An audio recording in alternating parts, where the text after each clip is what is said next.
मैं doctor Avinash Ignatius, senior consultant and head of department nephrology at Noble hospital.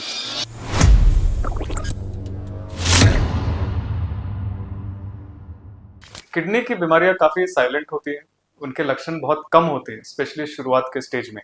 और ऐसे कुछ जो सिंपल छोटे छोटे लक्षण होते हैं जिनको हम लोग इग्नोर करते हैं, उसके बारे में आज मैं थोड़ा सा आपसे बात करूंगा। तो सबसे पहला सिम्टम होता है कि बार बार पेशाब के लिए जाना, रात में कई बार उठना।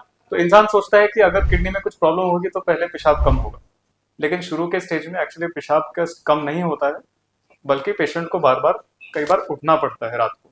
और इसका कारण ये होता है कि हमारे ब्रेन में एक हार्मोन होता है जो रात में जब हम सोते हैं तो वो ज्यादा बनता है, जिससे किडनी को सिग्नल जाता है कि यूरिन कम बनाने के लिए, ताकि हम लोग को 6 से 8 घंटे की नींद आए। जब किडनी वीक होने लगती है तो यह हार्मोन का इफेक्ट कम हो जाता है, तो पेशाब जो दिन में बनता है वैसा ही रात में बनने लगता है और बार बार होता है।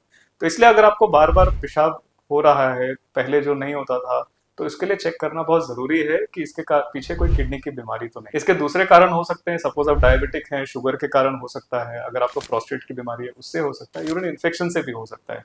लेकिन उसका कारण क्या है वो चेक करना और कंफर्म करना जरूरी है, ताकि प्रॉपर इलाज हो सके। दूसरे सिम्टम्स होते हैं कि पैरों में सूजन आना।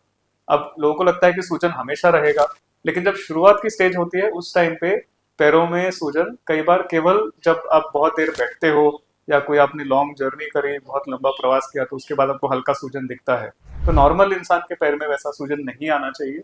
अगर आ रहा है तो उसका कारण ढूंढना जरूरी है। इसमें भी उसके पीछे केवल किडनी होना का कारण होना जरूरी नहीं है। कभी कभी अगर लोगों को वेरिकोस वेन्स की प्रॉब्लम होती है, उससे सूजन आ सकती है। कुछ लोगों को कुछ और लिवर की प्रॉब्लम रहे या बॉडी में प्रोटीन की कमी हो तो उसके कारण भी सूजन आ सकती है। लेकिन अगर ऐसी सूजन आ रही है तो चेक करके देखना जरूरी है कि इसके पीछे कोई और कारण है क्या। Rest of the times kidney की बीमारी काफी साइलेंट रहती है, कई बार काफी बढ़ने के बाद ही पता चलती है। तो अगर आपको कुछ रिस्क फैक्टर्स हैं, जैसे या तो आपके फैमिली में किसी को किडनी की प्रॉब्लम रही है, आपको डायबिटीज है, आपको ब्लड प्रेशर की दवाएं काफी दिन से चल रही हैं, पेन किलर्स किसी कारण से आप लेते रहते हो, तो इन लोगों में किडनी की प्रॉब्लम आने का रिस्क थोड़ा ज्यादा रहता है। तो साल में एक बार इसके लिए टेस्ट करना चाहिए, इवन दो आपके पास कोई लक्षण ना हो।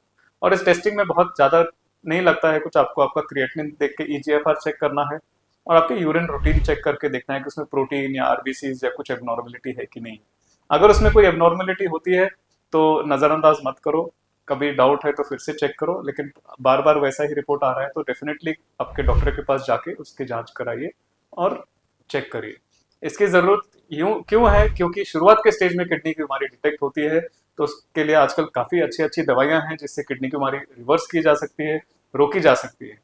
इनको इग्नोर किया और किडनी की बीमारी बहुत बढ़ने के बाद अगर डायग्नोस होती है तो वहां पे दवाइयों का असर कम रहता है, तो हम लोग उसके लिए इतना इफेक्टिव ट्रीटमेंट नहीं दे पाते हैं।